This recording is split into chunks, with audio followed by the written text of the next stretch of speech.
Hi, I'm Dr. P.K. Talwar, board certified cosmetic surgeon from New Delhi. Previously, I was attached to Apollo and Max hospitals, and now I'm running my own cosmetic laser surgery center at Greater Glass Part 1, New Delhi. I've got 35 years of experience in cosmetic surgery. When to worry about lipoma and consult a doctor. देखिए lipoma भी एक बहुत common problem है, हमारे पास बहुत से cases आते हैं और हमने कई वीडियोस भी डाले हुए हैं जिसमें हमने कई बार 100, 150, 200 लाइपोमा जो निकाले हैं, दिखाए हैं, उनके आपको वीडियोस भी दिखाए हुए हैं।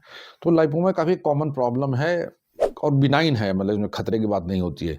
लेकिन प्रश्न ये आता है कि कब आपको इसके बारे में चिंतित होना चाहिए, कब आपको किसी डॉक्टर को दिखाना चाहिए कि नहीं दिखाना चाहिए। तो देखिए एक तो ये होता है कि अगर आपको उसमें कुछ लग रहा है कि इन्फेक्शन वगैरह का कुछ डर है, तब आपको किसी डॉक्टर को कंसल्ट करना चाहिए। कभी क्या होता है कि इंक्रीज़ साइज़ बढ़ने लगा है, तो अगर साइज़ बढ़ने लगा तो ये भी थोड़ी चिंता का विषय हो सकता है कि इसमें लाइपोमा में कुछ चेंजेस तो नहीं आ रहे हैं, ऐसे चेंजेस तो नहीं आ रहे हैं जो आपकी उसको अफ़ेक्ट करें, आपकी हेल्थ को अफ़ेक्ट करें।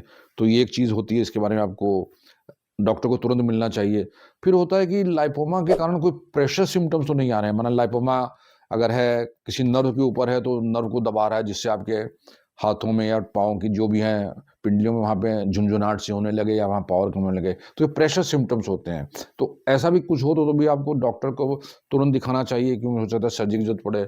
और अगर लाइपोमा कभी फिक्स्ड हो जाता है, लाइपोमा के नीचे देखिए मसल है, हड्डी है, कुछ चीज़ें हैं, और अगर आप यूजुअली लाइपोमा बड़े मोबाइल होते हैं, लेकिन अगर वो फिक्स्ड हो रहे हैं तो भी आपको चिंतित होना चाहिए कि भाई कुछ ऐसे चेंजेस तो नहीं आ रहे हैं जो आपको आगे चल के बड़ी प्रॉब्लम क्रिएट कर रहे हैं। तो ऐसे टाइम पर भी आपको अपने सर्जन से मिलना चाहिए। अगर आपका जो लाइपोमा है वो किसी अनयूजुअल जगह पे है, जैसे आपके जॉइंट्स में है या डीप टिश्यूज़ में है या इंटरनल ऑर्गन्स में है, तो भी आपके लिए ये चिंता का विषय हो सकता है और उस टाइम भी आपको सर्जन को तुरंत दिखाना चाहिए, उसको निकलवा देना चाहिए, क्योंकि आगे चल के और भी बड़ी प्रॉब्लम क्रिएट कर सकते हैं। अगर आपके साथ ऐसे कोई प्रॉब्लम हो रही है तो आप किसी भी अच्छे योग्य कॉस्मेटिक सर्जन को संपर्क कर रहे हैं अपने इलाके में, और उसको ऐसे केसेस में उसको निकलवाना बेहतर रहेगा, और मैं भी एडवाइस करूंगा आप उसको जल्दी से जल्दी निकलवा लें।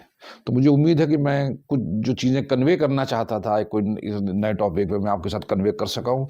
और अगर आप इससे रिलेटेड और भी कोई प्रश्न पूछना चाहें, कोई शंका हो, तो आपका स्वागत है, आप हमारी टीम से संपर्क करें। हमेशा की तरह मैं बड़ी खुशी होगा आपके किसी प्रश्न का उत्तर देना है। और अगर आपको वीडियो पसंद आया तो कृपया से लाइक और सब्सक्राइब करना ना भूलें। Thank you very much.